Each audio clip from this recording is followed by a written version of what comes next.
Hola, hola, welcome back, mi gente. Welcome back to another episode of Where's My Tea? Y mi té, el podcast in Spanglish, where we spill chisme, we heal from pendejadas, and we laugh. Porque si no, lloramos.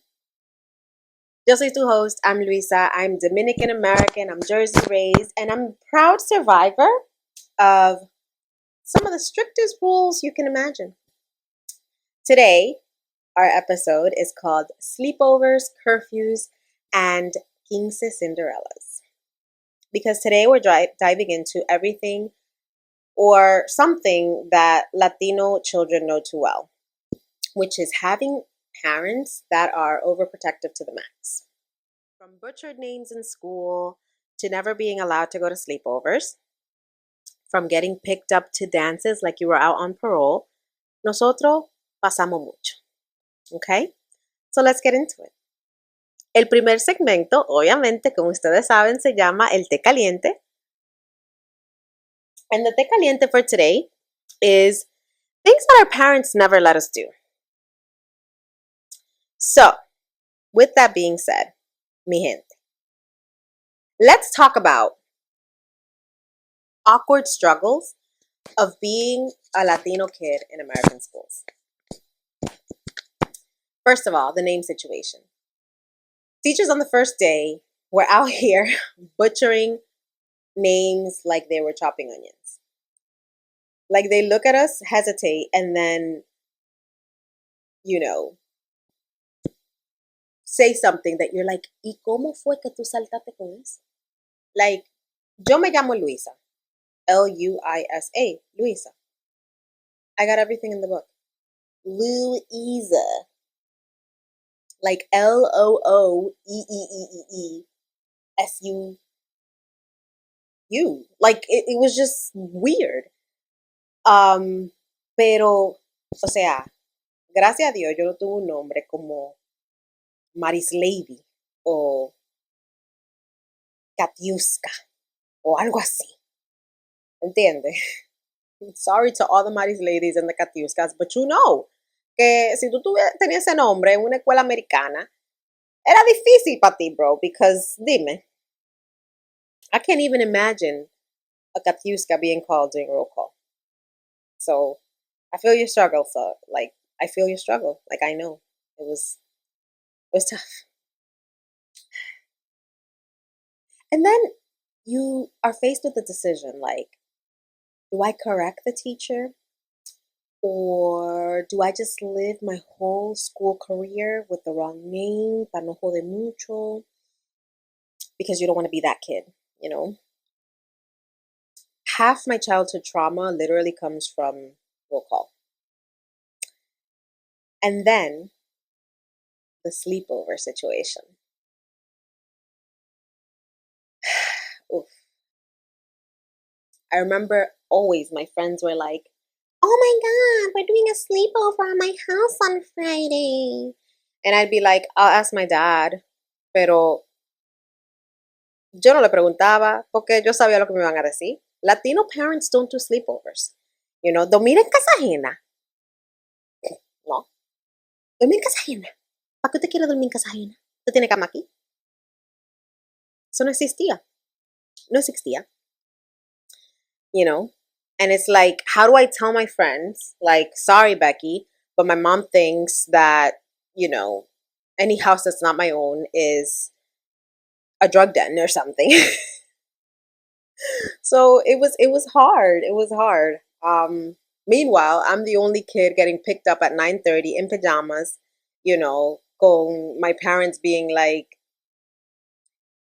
dile gracias a la mamá de tu amiguita por dejarte, pasatiempo en su casa. Like, dude, I didn't even get to eat popcorn because of you.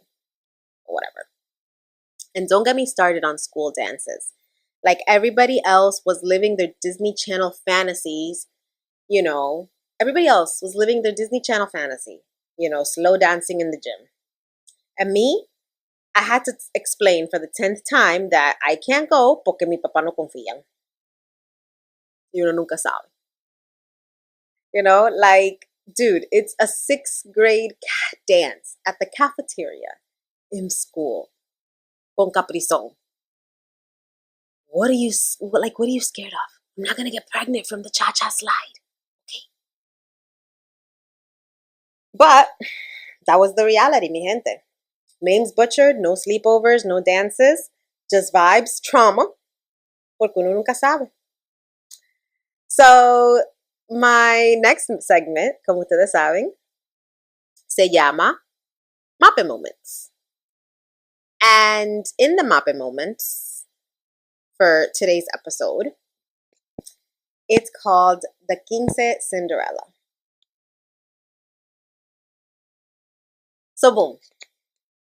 The first time I was ever allowed to go to a real party in my childhood, I remember, nunca se me olvida. I was 15. It was my friend Valeria's either sweet 15 or sweet 16. Uno de los dos. Hi, Vale. See you, girl. Yeah, so I don't remember si era su 15 o su 16. Era uno de los dos. But it was in her house, right? And listen, it wasn't just a party. Like, I thought that this was like the party. The party, the full nine. I remember dresses, pastelitos, dancing, bachata, perreo, like de todo. O sea, listen. Pero, of course, yo nunca había ido a un party. Ah, mi amor. Cuando yo le digo a Trujillo que yo quería ese party.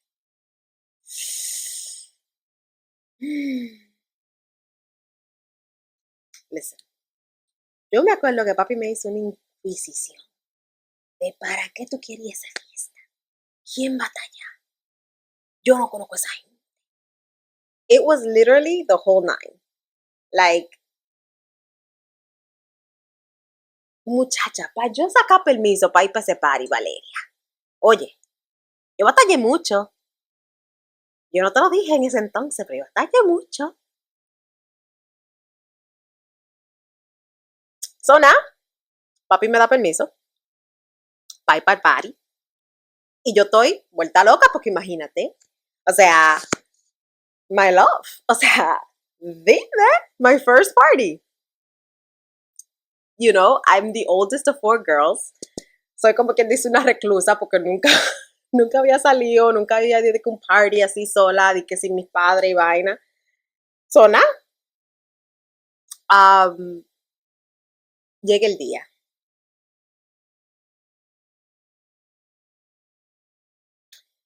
Llega el día,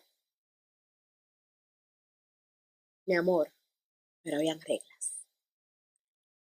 Porque en mi casa no se hacía nada sin condiciones. As for many Latino households. Nada era sin condiciones y habían reglas. Rule number 1. I had to be chaperoned.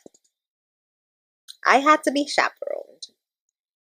And do you know who chaperoned me to what I can only describe it as one of the most amazing parties, Hispanic parties of my high school in that time? ¿Tú sabes quién? My little sister.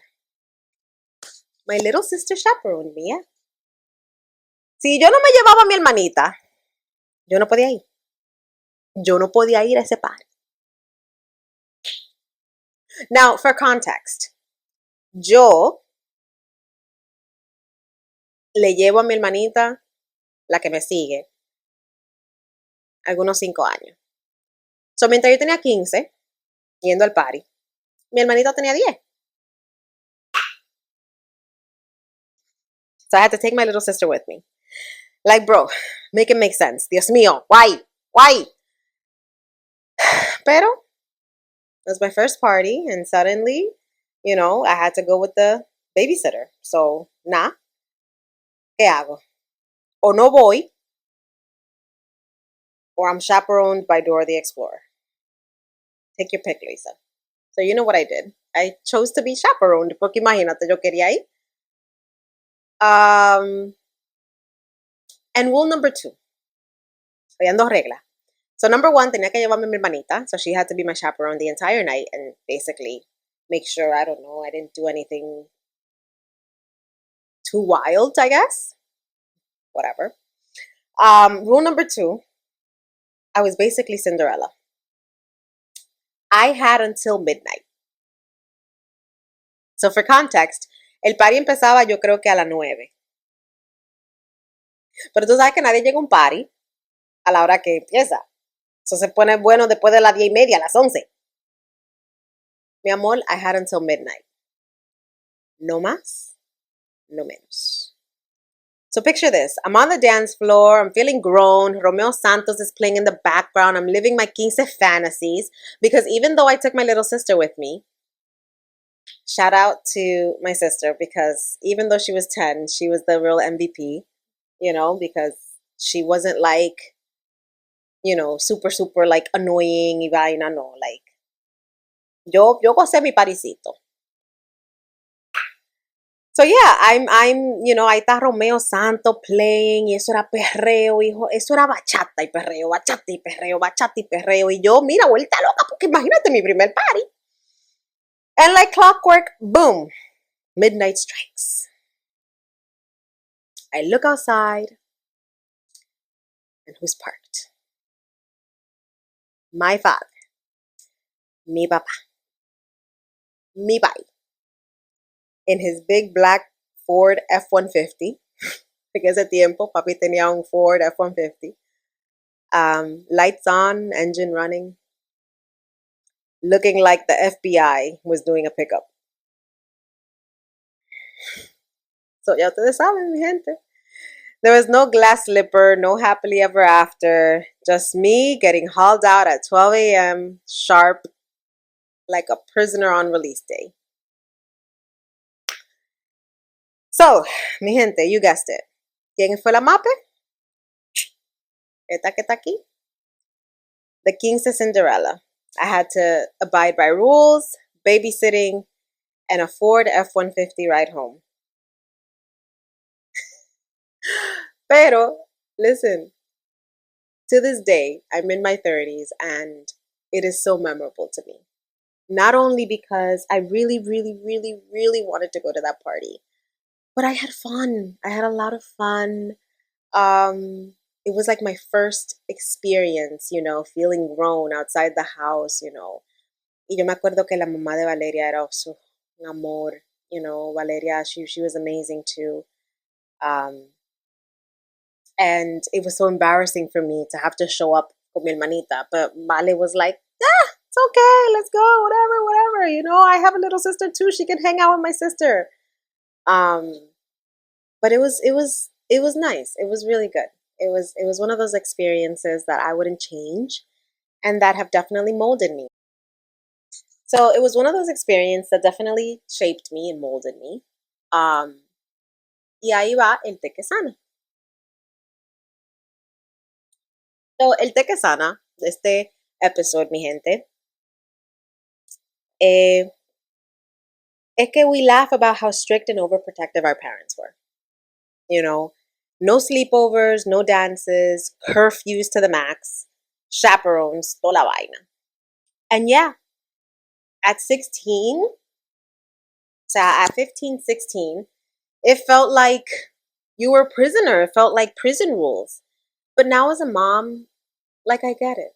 I get it to some extent. To some extent, I get it. Porque the truth is que lamentablemente vivimos en un mundo donde you hear stories. Donde even today, awful things happen to kids at sleepovers, unfortunately. Or times when friends, we're growing up in times when friends, not all friends were really friends, right? And suddenly, as a parent, those rules don't feel like torture. They start to make more sense. Our parents didn't explain it back then. They didn't sit us down and say, we're scared that something might happen to you. Instead, it came out as, tú no vas a hacer eso porque yo lo digo. Pero yo creo que también de cierta manera, nuestros padres trataron mucho, mucho, mucho de tanto cuidarnos como preservar esa inocencia. La inocencia de saber que lamentablemente vivimos en un mundo muy feo.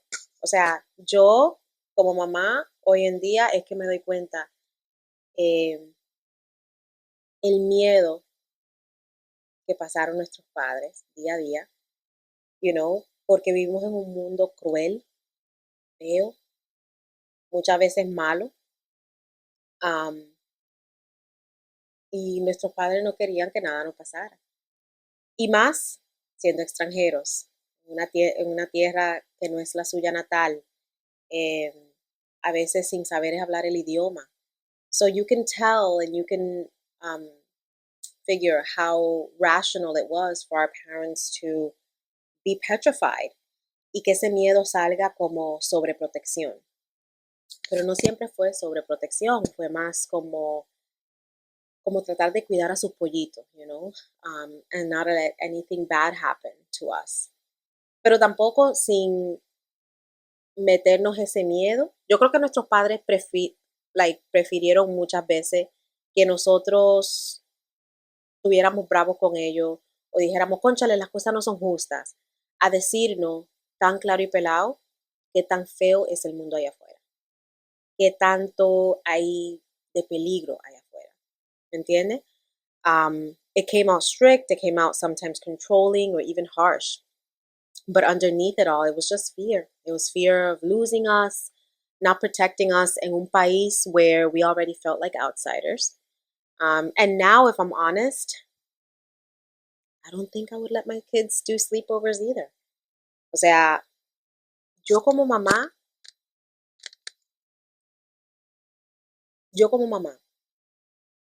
eso es algo que en verdad yo entiendo a mis padres full. O sea, yo no creo que como mamá I would let my children do sleepovers. I haven't come to that. I haven't come to that yet, as my journey and being a mom, being a parent. But I don't know that I would, because you hear so many things and you see so many things, in the news. Y aunque uno se ríe, pero la realidad es que uno nunca sabe. Entonces, as much as I want my children to feel free, I also want my children safe. And I think that's what I learned from our parents' overprotectiveness. So, the paradox of being a bicultural parent is that, yes, we want to break cycles. Yes, we want to, let our children live freely and be able to choose and be able to explore and everything. But we also carry, to some extent, some of our parents' fear. Y la verdad es que it's not fear that's unbased or unjustified. Because again, you hear so many things. Sometimes you're like, you know what? I'd rather have my child be mad at me for not letting them do XYZ than letting them do XYZ and having them be hurt or be exposed to something when they shouldn't be. So yeah, yo creo que ese es el, paradox de ser, a bicultural child of immigrants. So here the healing is that we can take the love behind the protection and communicate it a little different. We can say, I trust you, I love you, but my job is to keep you safe. En vez de decir, porque yo lo digo. You know what I'm saying? We can set boundaries without shame. We can raise our kids to understand why exactly it is that we say no. Y que it's not just because I said it. It's because there are actual reasons that we may not be able to explain to them, but we have reasons to want to say no to things that sound fun, right? Pero que they may not be ready for. So our parents' overprotectiveness may have felt like chains, But in reality, it was armor. It was armor. And now as a mom, yo sé que as moms, as dads, as tíos, as tías, grandparents, you know, we get to decide how to use that armor without forgetting the love it came from. So, ese fue nuestro tequesán. So, mi amor, gracias for hanging out with me today. If you ever got your name butchered on the first day of school, if you ever missed that dance that you really wanted to go to, pero no te dejaron porque uno nunca sabe, or live that Cinderella-15 life where you had to go to that party and everything, but got picked up at midnight porque después de las 12 de la noche nada bueno pasa. This episode era para ti. So yeah, share it con esa prima who still can't sleep over anywhere, or that friend that knows the power of the midnight curfew pickup. So nos vemos el jueves. Same time, same chisme. Bring your mug. El té se sirve mejor. Calentito.